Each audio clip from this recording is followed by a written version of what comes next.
ತೆಂಕುತಿಟ್ಟು ಯಕ್ಷಗಾನದ ಅಗ್ರಗಣ್ಯ ಕಲಾವಿದ, ಕರ್ನಾಟಕ ರಾಜ್ಯೋತ್ಸವ ಪ್ರಶಸ್ತಿ ಸಹಿತ ಹಲವು ಪ್ರಶಸ್ತಿಗಳಿಗೆ ಭಾಜನರಾದ ಯಕ್ಷಗಾನದ ದಶಾವತಾರಿ ಎಂದೇ ಖ್ಯಾತಿ ಪಡೆದಿದ್ದ ಹಿರಿಯ ವೇಷಧಾರಿ ಸೂರ್ಯಕುಮೇರು ಗೋವಿಂದ ಭಟ್ ಅವರು 86ರ ಇಳಿಹರೆಯದಲ್ಲಿ ಶುಕ್ರವಾರ ರಾತ್ರಿ ಸುಮಾರು 9 ಗಂಟೆಗೆ ತೀರ್ಥಹಳ್ಳಿಯ ತಮ್ಮ ಹಿರಿಯ ಪುತ್ರನ ಮನೆಯಲ್ಲಿ ನಿಧನರಾದರು. 3 ಪುತ್ರರನ್ನು ಅವರು ಹೊಂದಿದ್ದರು. ಯಕ್ಷಗಾನ ಕ್ಷೇತ್ರದ ನಡೆದಾಡುವ ವಿಶ್ವಕೋಶ ದಶಾವತಾರಿ ಎಂದೇ ಖ್ಯಾತರಾಗಿದ್ದ ಸೂರ್ಯಕುಮೇರು ಕೆ ಗೋವಿಂದ ಭಟ್ ತೆಂಕುತಿಟ್ಟು ಯಕ್ಷಗಾನ ಇದುವರೆಗೆ ಕಂಡ ಸರ್ವಶ್ರೇಷ್ಠ ಕಲಾವಿದರೆನಿಸಿಕೊಂಡಿದ್ದರು.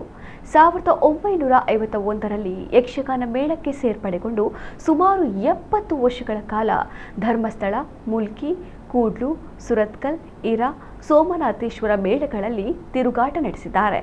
ಕೌರವ, ರಕ್ತಬೀಜ, ಇಂದ್ರಜಿತು, ಮಾಗಧ, ಕರ್ಣ, ಅತಿಕಾಯ, ನರಕಾಸುರ, ತಾಮ್ರಾಕ್ಷ, ಹಿರಣ್ಯಕಶಿಪು, ದೇವೇಂದ್ರ, ಅರ್ಜುನ, ಹನುಮಂತ, ಭೀಷ್ಮ, ಬಾಹುಬಲಿ, ವಿಶ್ವಾಮಿತ್ರ ಅವರಿಗೆ ಹೆಸರು ತಂದುಕೊಟ್ಟ ಪಾತ್ರಗಳಾಗಿವೆ.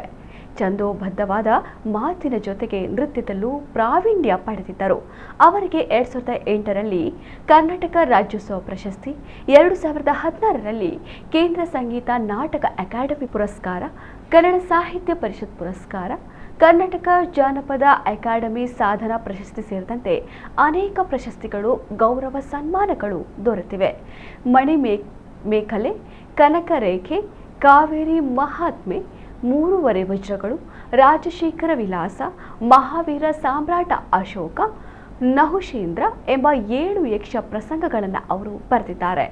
ಜಪಾನ್, ಅಬುಧಾಬಿ, ಬಹರೇನ್, ದುಬೈಗಳಲ್ಲಿ ಅವರು ಯಕ್ಷಗಾನ ಪ್ರದರ್ಶಿಸಿದ್ದಾರೆ.